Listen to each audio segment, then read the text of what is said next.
everybody.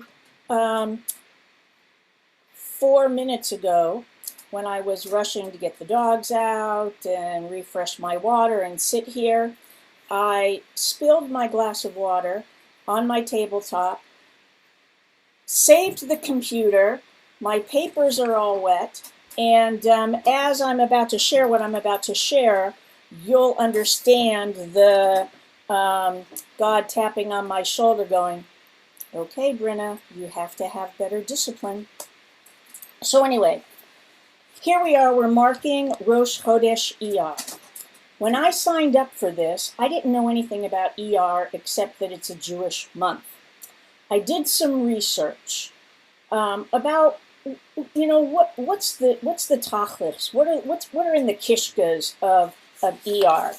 And I'm going to share some things that I could have spoken about, but had I chose all these, this would have been Brynna's Iyar Reflections, the mini-series. So I could have talked about all the famous scholars who were born and died in Iyar, and there's lots of them. All the Jewish holidays. I had no idea there was Pesach Sheni, where you get to eat matzah with bread. And interestingly enough, that does not appear in my Jewish calendar, although Earth Day does.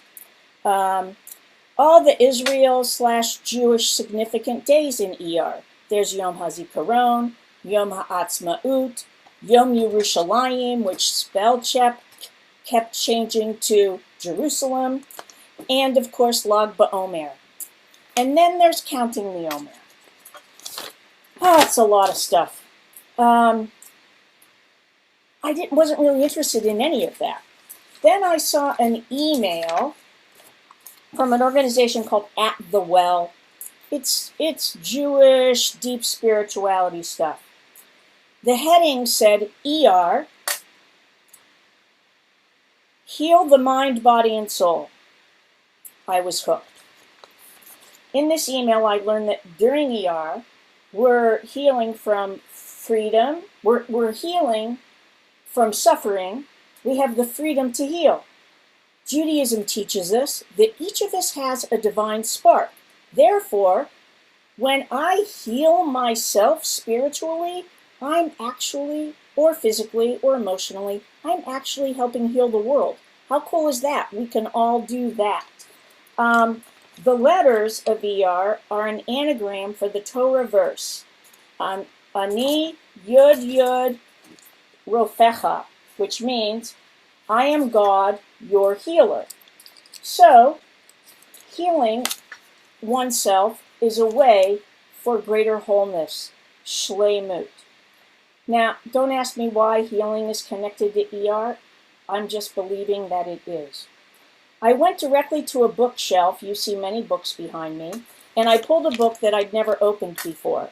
Full disclosure, a lot of books I've never opened before. The one I pulled is called Kabbalah Month by Month, A Year of Spiritual Practice and Transformation by Melinda Rebar.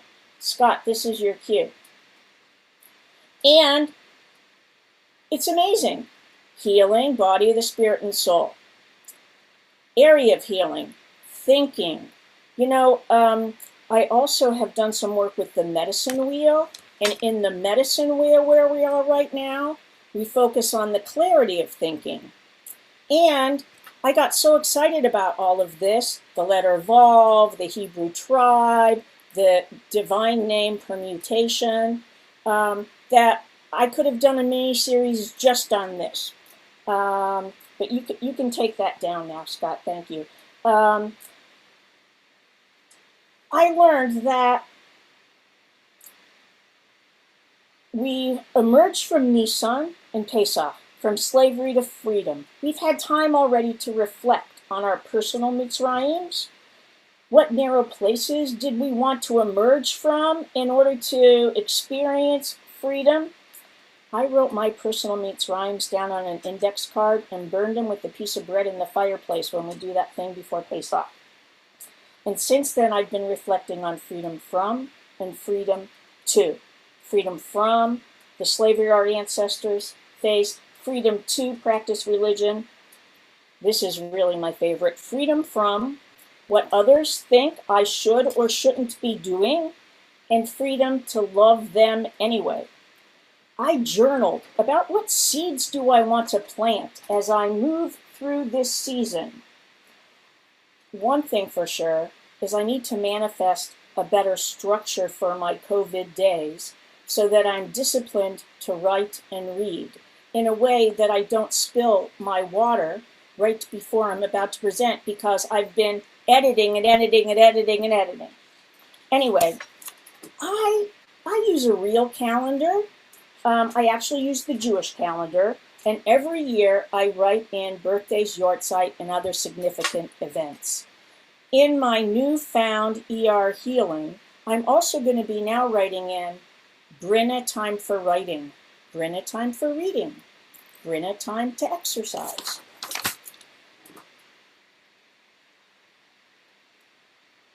And as if I needed a little more inspiration to get my Iyar juices flowing, I was sitting on my front porch the other day talking to a friend of mine about that I was working on this, and it was dusk, and a bat whooshed like a giant bat, whooshed toward me, made a circle, and flew away. Right away, I ran to my medicine card book, and I looked up bat. Bat page. Scott. Bat, this is from my medicine book. Bat medicine is about rebirth. It asks that one understand and examine old ways that don't work, new ways to heal the body, mind, and spirit in a balanced way. Thanks, Scott. So, my daily Iyar quest is to be the best Brynna I can be. And I mean that holistically. I know I need to keep my immune-compromised body as healthy as can be, doing my medication, my infusions, but I also need to be keeping my emotional and spiritual health in shape. While I can't cure my immune disorder, I can be healthy in how I manage my emotional and spiritual response to my physical challenges. Another way of healing during this season is to pay attention to our interconnectedness to earth and plants and the 4 elements. To prepare for this work within myself and to address the seeds, the ideas that I planted just before Pesach that I wanted to cultivate, I actually, for the very first time, planted seeds in the ground and outside. Cue Scott. This is a giant 4 o'clock seed. I had to look it up. Ding dong. Scott, plant.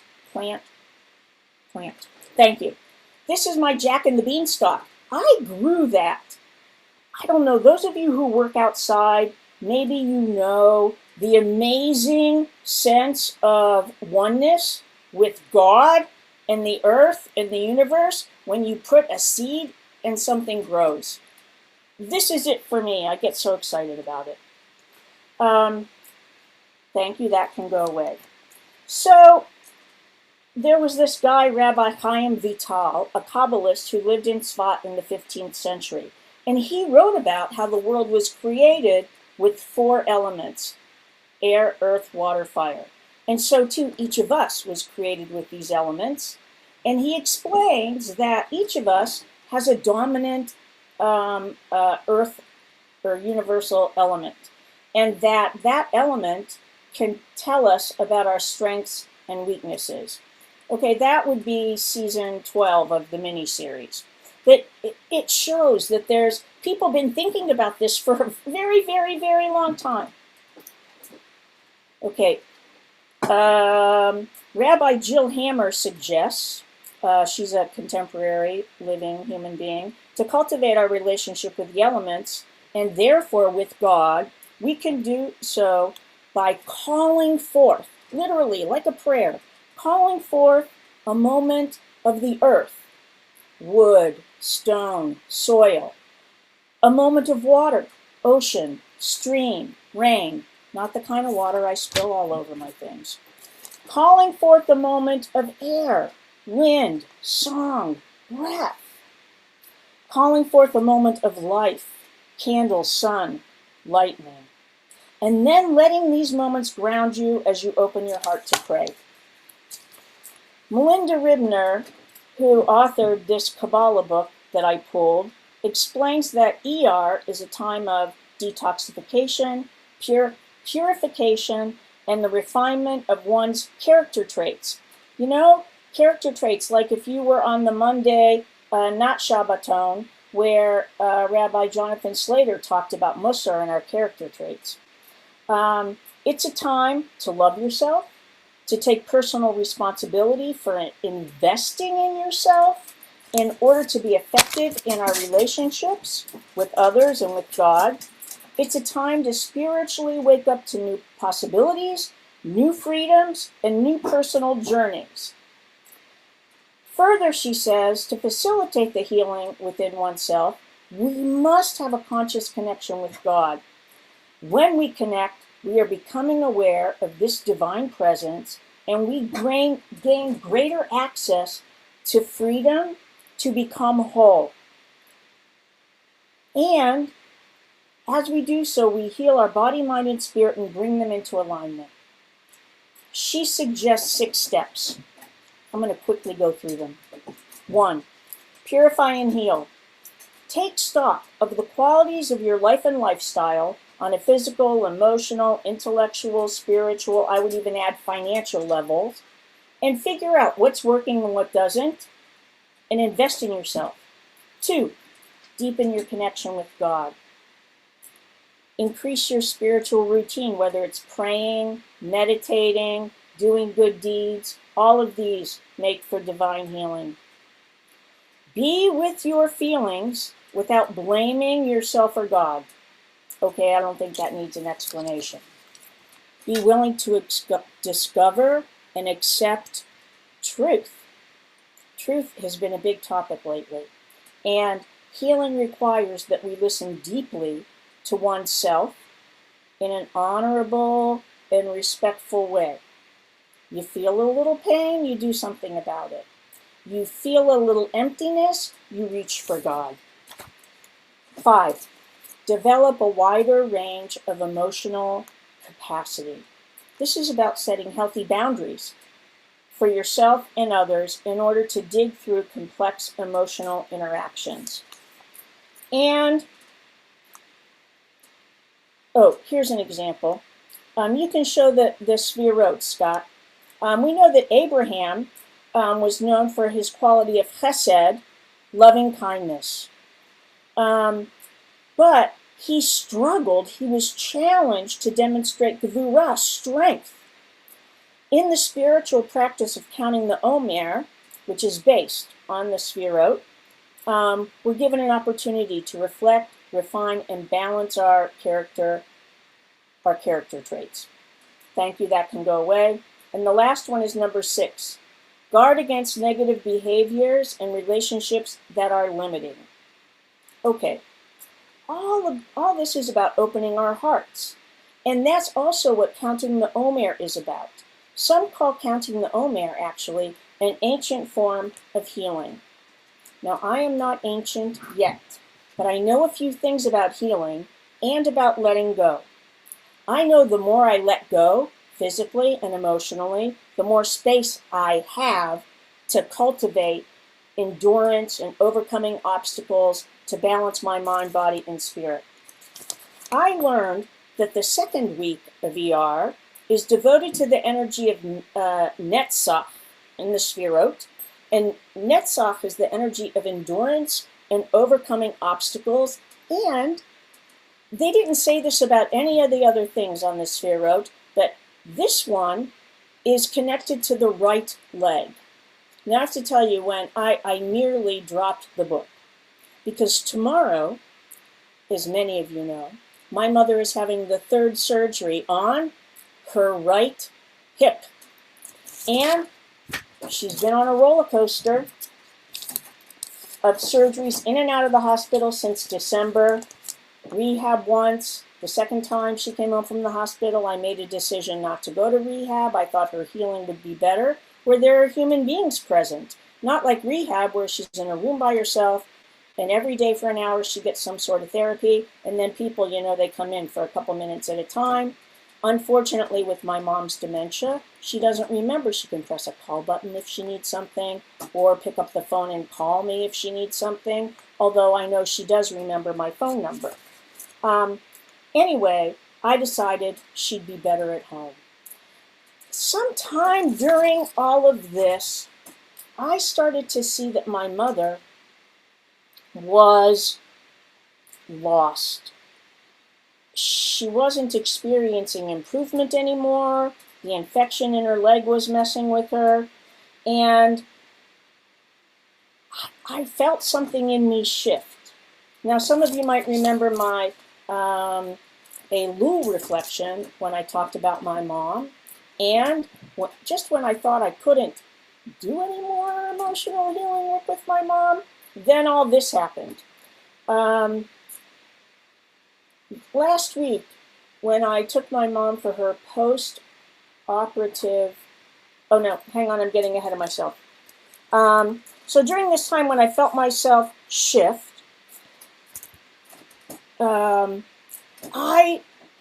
came upstairs.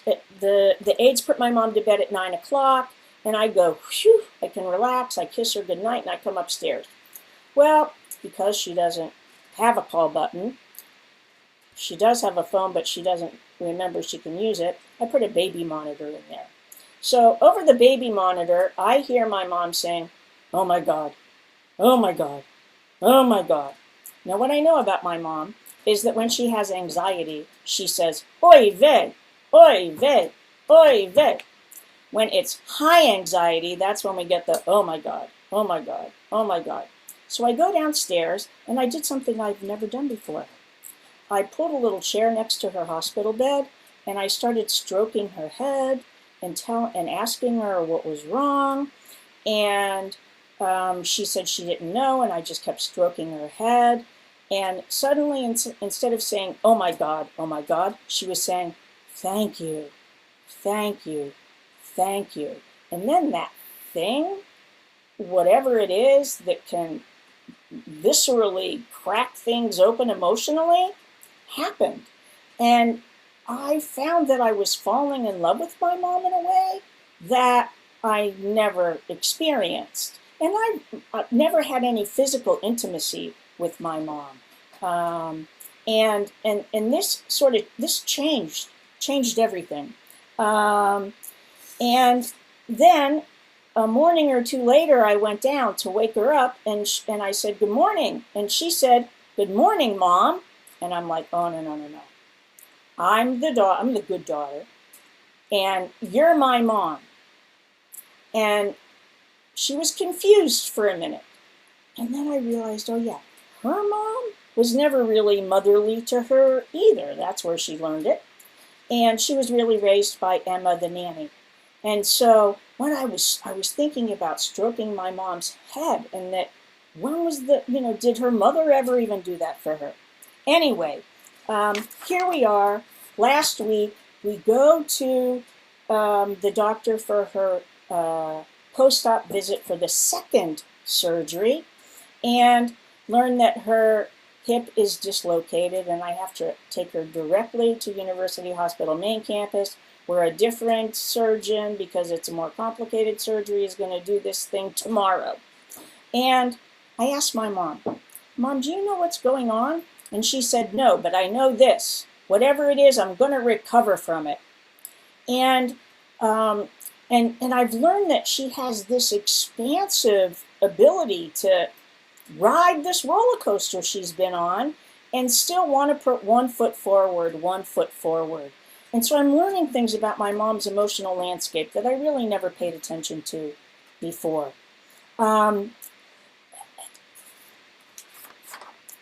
As we were driving to the hospital, I found myself thanking God for the qualities I have, my God-given qualities, that allowed me to be grounded and confident in that moment that my mother is going to be okay and that I am okay handling these challenges. Okay, my web pages are all out of order now. And so I think this is a good place for me to say, I'm thrilled that my mom is going to be healing from the third surgery during the month of Iyar. I'm thrilled that over 200 people are praying for her. Thank you, Facebook. From the Orthodox kind to the who knows what kind. Those who are interested, her name is Shoshana Bat Sarah, and I just couldn't be happier, actually, to be here in this moment, in this time. Thank you very much.